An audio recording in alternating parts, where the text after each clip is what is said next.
Okay guys, तो finally एक लंबे स्ट्रगल के बाद मुझे मालिक देखने के लिए मिल गया। मैंने पोस्ट डाल दिया था क्योंकि मैं इस फ़िल्म को देखना चाहता था। ऐसा मैंने उसमें बताया है, इच्छा जताई है और मैं फाइनली इस फ़िल्म को देख पाया 5 लोगों के साथ। 5वां मैं ही था। 4 लोग वेट कर रहे थे जो कि थोड़े छोटे थे मुझसे बच्चे। अब वो लोग बैठे हुए थे, वहाँ पर 5वां आदमी मैं गया, तो वो फ़िल्म उन लोगों ने बोला चलो 5 लोगों में शो चालू करते हैं। बड़ी मुश्किल से मुझे इसका शो मिला है बाय द वे। और फ़िल्म आगे क्यों नहीं बढ़ पा रही है, उसके पीछे का रीज़न भी मैं इस वीडियो में आपसे शेयर करूँगा and this will be our review video, so bear with me. And मैं कुछ स्पॉइलर भी दूँगा, थोड़े-मोड़े। बहुत ज़्यादा तो मैं ओपन नहीं करता, आप तो मेरा नेचर जानते ही हैं। और जिन लोगों को अभी भी ये फ़िल्म देखनी है, वो लोग इस वीडियो को अवॉइड करें और बाद में देखें हो सके तो। जिन लोगों ने देख लिया है या जो लोग देखना ही चाहते हैं, तो वो लोग ज़रूर देखें, क्योंकि स्पॉइलर दूँगा थोड़ा बहुत तो आप लोगों को, जिन लोगों को देखना है उनका मज़ा ख़राब हो सकता है, मैं पहले ही बता रहा हूँ। और वो मज़ा ख़राब भी इसलिए करूँगा मैं, साथ ही अपने एक्सपेक्टेशन के बारे में भी इसमें बात करूँगा, क्योंकि मैं तो वही बात करता हूँ, because I am not a critic होने के नाते मैं वीडियो नहीं बनाता हूँ, एक ऑडियंस होने के नाते ही बनाता हूँ और अपनी पसंद की चॉइस की फ़िल्में देखता हूँ, आप लोगों से शेयर करता हूँ कि एक्सपीरियंस कैसा है। फ़िल्में पहले के ज़माने में हम लोग बहुत देखते थे, तो आजकल हो ये गया है दोस्तों कि मुझे ये समझ में नहीं आता है कि हमारी फ़िल्म इंडस्ट्री वाले फ़िल्म बनाने के लिए बनाते हैं या फ़िल्म को बिगाड़ने के लिए बनाते हैं। सही सुन रहे हैं आप, जैसे कि इस फ़िल्म के बारे में ही मैं बात करूँगा, मालिक की। तो गैंगस्टर वाली मूवी है, यूपी का एक गैंगस्टर है, दीपक नाम का लड़का है जो बाद में अपना नाम मालिक रख लेता है। इस फ़िल्म की कहानी अगर मैं छोटे-मोटे शब्दों में अगर आपको बताऊँ, बाकी तो गैंगस्टर वाली मूवी में जैसी कहानी होती है, आम तौर पर इसकी कहानी बिल्कुल वैसी ही है। कहानी कैची और इंटरेस्टिंग है एक हद तक, लेकिन आप वीडियो में बने रहिएगा, आगे मैं आपको बहुत बड़ी कमी भी बताने वाला हूँ। जो दीपक का जो किरदार जो राजकुमार राव निभा रहे हैं, वो एक लड़का है यूपी का, जो कि उसके सर्कमस्टेंसेस की वजह से ऐसे हालात उसके भी बनते हैं और वो वैसे भी थोड़ा-सा अक्खड़ दिमाग का रहता है। तो ऐसा नहीं कह सकते कि दीपक कोई बहुत ही शरीफ बच्चा था शुरू से, ऐसा नहीं था। वो शुरू से ही थोड़ा-सा टेढ़ा-मेढ़ा था, लेकिन फिर भी बाद में जो वो काम करता है, जिसकी वजह से वो और हाइलाइट होता है, जिसकी वजह से वो मालिक नाम खुद को देता है। कुछ ऐसे हालात वहाँ पर क्रिएट होते हैं और वो बन जाता है इस तरह का यूपी का एक गैंगस्टर। फ़िल्म की कहानी हालाँकि किसी के ऊपर आधारित है ऐसा तो नहीं दिखाया गया है, बल्कि ये कहा गया है कि काल्पनिक है। अगर किसी से कुछ सिमिलरिटी उसकी मिलती है तो वो एक इत्तेफ़ाक हो सकता है। तो ठीक है, ये काल्पनिक कहानी है, बट कहानी वैसी ही है जैसे कि हर गैंगस्टर की आप अब तक देखते आए हैं। गैंगस्टर बनने के बाद दीपक के, यानी कि मालिक के ज़िंदगी में कुछ ऐसे लम्हे आते हैं जहाँ पर एक मोड़ पर आकर के वो अपने आप को सुधारने की भी कोशिश करता है, सुधारना चाहता है, बट वहाँ भी हालात कुछ ऐसे बन जाते हैं फिर से, जिसकी वजह से वो सुधर नहीं पाता। मतलब उसे यू टर्न लेना पड़ता है और वो फिर से अपने इसी दलदल में रह जाता है। साथ ही फ़िल्म के अंदर में एक आखिरी में एक ऐसा सस्पेंस भी खुलता है, जो फ़िल्म को देखते समय उस फ्लो में जब आप होते हैं, तो उस समय उस सस्पेंस को देखकर भी आपको अच्छा लगता है वहाँ पर। लेकिन ओवरऑल अगर हम लोग बात करेंगे, तो जो सबसे ज़्यादा निराशाजनक है वो है फ़िल्म की एंडिंग। फ़िल्म की एंडिंग एक ऐसी एंडिंग है जो आपको सैटिस्फैक्शन नहीं देती है, क्योंकि इस फ़िल्म के अंदर में मेन विलन जो होता है, यहीं स्पॉइलर की बात होने वाली है। यही मैं बता रहा हूँ, वो भी बहुत ज़्यादा स्पॉइलर नहीं है, बस एक ही चीज़ बता रहा हूँ आपको कि मेन विलन इस फ़िल्म का ज़िंदा है, ज़िंदा रह जाता है। और मैं जहाँ सिनेमा देख रहा था वहाँ पर ऐसी कोई बात नहीं दिखाई गई है कि इस फ़िल्म का सेकंड पार्ट आना है। लेकिन चूँकि मेरा जो एक मूवी बफ़ दोस्त है उससे मैंने बात की, तो उसका कहना ये था कि इसका सेकंड पार्ट भी आना है। वो शायद आखिरी में कहीं मेंशन हुआ होगा, पर जैसे ही यहाँ क्योंकि ऑडियंस थी नहीं, फ़िल्म ख़त्म होती है, 1-2 नाम आते हैं, उसके बाद बत्ती गुल। तो इसलिए मुझे पता नहीं चल पाया कि क्या इसका सेकंड पार्ट भी आएगा। तो इसलिए मुझे ये फ़िल्म पूरी तरह से अधूरी लग रही है, जिससे मैं सैटिस्फाई नहीं हुआ हूँ। और अगर इसका सेकंड पार्ट भी आना है, तो भी मैं इसको एक बहुत बड़ी कमी इन लोगों की कहूँगा, क्योंकि this film is not deserve for the second part. ये लोग हर फ़िल्म को आजकल जो ये सेकंड पार्ट का जो चक्कर चल रहा है ना, इससे मैं परेशान हो गया और लोग भी परेशान हो गए। इसीलिए वो पहले को ही देखने नहीं जाते हैं, अवॉइड करते हैं, ताकि हमको दूसरे का लोड ही ना रहे। आजकल ये हो गया है, ये बहुत से लोगों से सुनने देखने को भी मिल रहा है। लोग भी वहाँ जो 2-4 बच्चे बैठे थे ना, वो लोग भी बोल रहे थे, अरे यार भैया इसके लिए भी वेट करना पड़ेगा। हाँ, तो ये वाली बात है। तो अगर ये फ़िल्म का सेकंड पार्ट नहीं आना है और कहानी इस तरह की है, तो ये एक अधूरी कहानी। आखिरी में हीरो का क्या हुआ, क्या नहीं हुआ, कुछ पता नहीं चलता है। अगर सेकंड पार्ट आना है, तो भी ये डिज़र्व नहीं करती। इस कहानी को यहीं ख़त्म हो जाना चाहिए था, क्योंकि इतनी ज़्यादा भी कोई चीज़ ऐसी नहीं है कि आप मिस कर दोगे बहुत सारी चीज़ें, या कुछ है आप देख पाए नहीं देख पाए, चलेगा चलेगा। क्योंकि ये फ़िल्म जो इन लोगों ने लिया है ना, अब मैं आपको इसका ये चीज़ बताता हूँ कि फ़िल्म बनी कैसे है।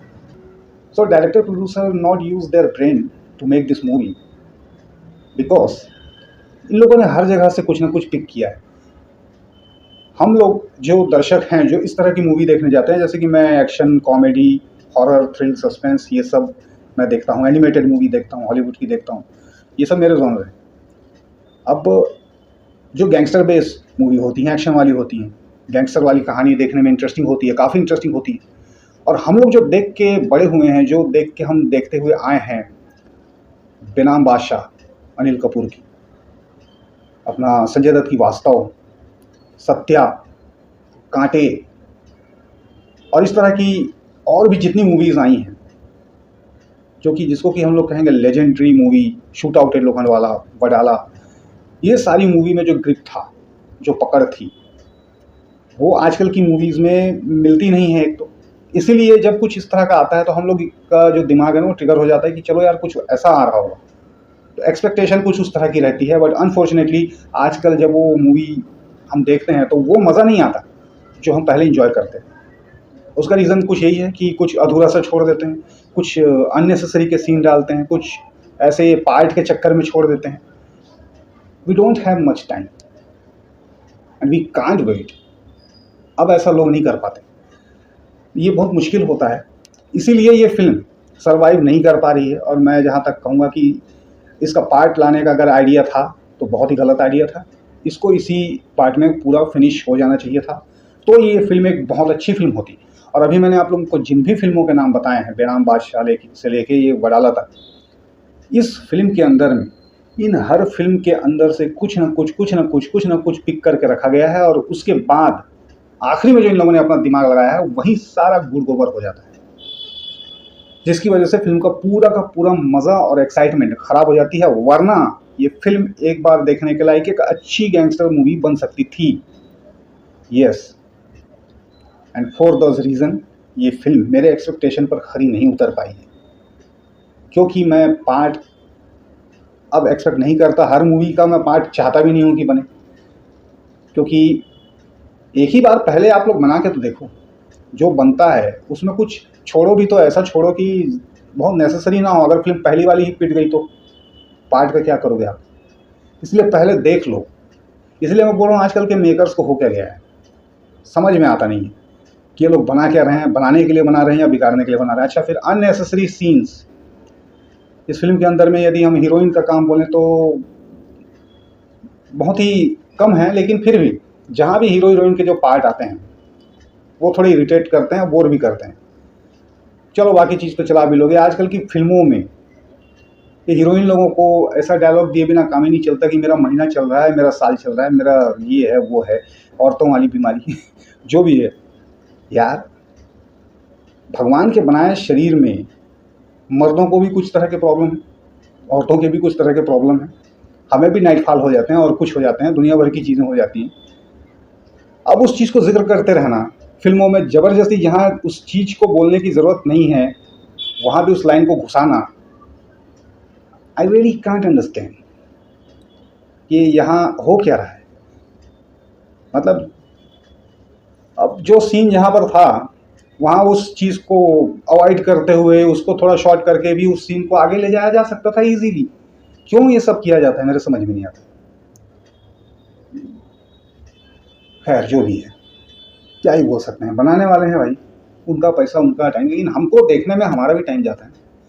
उसको देख के लिटरली एक तो फिल्म आपने ऐसी बनाई है, कोई औरत प्रधान फिल्म तो है नहीं कि औरतें ही औरतें खचाखच बैठी, सारे मर्द बैठे हैं। और मेरे इधर तो बच्चे बैठे थे, वो भी 5 लोग थे, 5वां मैं ही था। मैं जान के क्या करूँगा? I already know. आजकल के सब स्मार्ट लोग इंटरनेट से देख लेते हैं, जान जाते हैं। फिल्मों में तुमको ये सब भरने की क्या ही ज़रूरत है यार। फिर चलो ठीक है, नज़रअंदाज करो, उस बात को छोड़ो। जो बनाया है वो फिल्म आपको इसमें ही एंड कर देनी चाहिए थी, आगे ले जाने की कोई ज़रूरत नहीं है। अगर पार्ट का आइडिया है तो ख़राब है, अदरवाइज फिल्म वाज, क्या बोल सकते हैं, अच्छी हो सकती थी, यही बोल सकूँगा मैं अब। क्योंकि जब मैंने आखिरी में वो सस्पेंस देखा, जब वो सस्पेंस मेरे सामने खुला, जब फ़िल्म चल रही थी, जब मालिक जो अपने रूप दिखा रहा था उसमें, वो सब चीज़ें देख कर के अच्छी लगी। मुझे लग रहा था कि मैं शायद एक अच्छी फ़िल्म देख रहा हूँ या देख लूँगा आज, बट आखिरी में यही जो छीछा लेदर हो गया, इसको मैं क्या कहूँ? इसी से आदमी निराश होता है और इसीलिए बॉलीवुड की फ़िल्में गिरती जा रही हैं। अब अगर हमको पता चल गया है तो नेक्स्ट टाइम आदमी क्या सोचेगा, इस डायरेक्टर की मूवी है तो यार ये देखने में जाऊँ कि नहीं जाऊँ? यही होता है ना। फिर से वही काम तो नहीं करेगा, फिर से वैसी चीज़ तो नहीं लाएगा। ये चीज़ें होने लगती हैं। वरना इतना सुंदर एक्सपेरिमेंट किया है आपने, इतना अच्छा सब कुछ किया है आपने, ये जो अंत बिगाड़ देते हो आप लोग और ये जो कुछ चीज़ें ठूस देते हो ज़बरदस्ती, थोड़ा-सा अरे 2-2 4-4 मिनट भी लेंथ कम हो जाए यार, तो भी ठीक है। ऐसे डायलॉग डालने से अच्छा ही है ना वो। बट अब वो मूवी मेकिंग हमको देखने को ही नहीं मिलता, जो टच था, जो पहले के जो डायरेक्टर ने बनाया है, बना दिया है, जो हम देख रहे थे। गैंगस्टर्स मूवी देख चुके हैं इतनी सारी। ऐसा कुछ टच आजकल मतलब मिल नहीं पा रहा है और कुछ आप कहीं पहुँच भी रहे हो उसको तो वहाँ से आप लोग खुद ही ग्रिप को छोड़ देते हो ना। ये प्रॉब्लम हो रही है इसमें। तो ये चीज़ मुझे थोड़ी-सी अखर गई आखिरी में। एक ही बार में ख़त्म कर देना था। बाकी अब एक्टर के परफॉर्मेंस की अगर हम लोग बात करें तो राजकुमार राव का काम बहुत ही सुंदर है। राजकुमार राव ने इसमें जो इतना मतलब कहना चाहिए कि अपने आप को बनाने की कोशिश जो की है, एक गैंगस्टर वाले रोल में, यूपी के एक, तो उस हिसाब का वो ठीक-ठाक लगा और वो इसलिए भी इसको कर पाए हैं क्योंकि शायद खुद भी यूपी बिहार से ताल्लुक़ रखते हैं राजकुमार। तो उनके लिए शायद वो पकड़ना कोई ज़्यादा मुश्किल काम नहीं रहा होगा। मानसी चिल्लर को जो रोल मिला है, ठीक है। इनके बारे में हम जज क्या करें? इनको जब बनाने वाले ने ओके कर दिया है, तो ठीक ही है। बाकी के जो किरदार हैं, उसमें एक और जो पुलिस वाले का रोल कर रहे हैं, राजकुमार राव के एक दोस्त का जो रोल कर रहा है, ही इज़ ऑल्सो, ये सब एक्टर जितने हैं, अच्छे हैं, अच्छा काम किया है इन लोगों ने और इनकी वजह से फ़िल्म में देखते समय आपको वो ग्रिप वहाँ पर महसूस होगा। लेकिन जैसा कि मैंने कहा, अंत भला तो सब भला होता है, अब अंत भला नहीं है, तो आप भला कैसे बोलोगे? तो इन बेचारों का जो मेहनत है, वो तो गया वहाँ। मेरे हिसाब से मेरा जो एक्सपीरियंस है, मैं वो आपको बता रहा हूँ। मैं वर्ल्ड वाइड एक्सपीरियंस सबका नहीं बोल सकता, सबके हिसाब से नहीं बोल सकता। मेरे हिसाब से बोल सकता हूँ कि मैं अदरवाइज़ मैं एक ऐसे गैंगस्टर मूवी देखने वाला हूँ, मैं देखता हूँ, पसंद करता हूँ। वायलेंस मूवी मुझे बहुत अच्छी लगती हैं, जितना खून खराबा ब्लड हो। बट रियल लाइफ़ में ये सब चीज़ों को मैं सपोर्ट नहीं करता हूँ और रियल लाइफ़ में मैं लड़ाकू या झगड़ालू भी नहीं हूँ। तो इस तरह का कुछ है। बाकी ये चीज़ें एक टेक्निक होती है, वो मिस है कहीं न कहीं। सब कुछ होते हुए भी वो खलिश आपको भी महसूस होगी अगर आप भी इस तरह का जज एनालिसिस करते हैं तो। और राजकुमार राव का लुक भी मैं अगर आपसे बात करूँ तो थोड़ा लोग अलग रख सकते थे। क्योंकि क्या हो गया है, ये सब देखते-देखते ना इसमें अब पुष्पा भाऊ पहले आ गया है, प्रॉब्लम ये भी है। तो आप जो भी देखोगे वो आपको पुष्पा भाऊ जैसा ही लगेगा थोड़ा-थोड़ा और पुष्पा भाऊ जैसा ही टच डालने के चक्कर में हीरो-हीरोइन के सीन बढ़ाए गए हैं मुझे लगता है। थोड़ा वो रश्मिका और उसके जैसा करने की कोशिश है। सब थोड़ा अलग कर सकते हैं। ज़रूरी नहीं है वही चीज़ कि पुष्पा पसंद आई तो हर चीज़ वैसी ही होगी तो पसंद आएगी, नहीं, आप अपना बनाइए। बाकी आप लोग बताइए मुझे अपना एक्सपीरियंस, मैंने तो बता दिया अपना। That's all.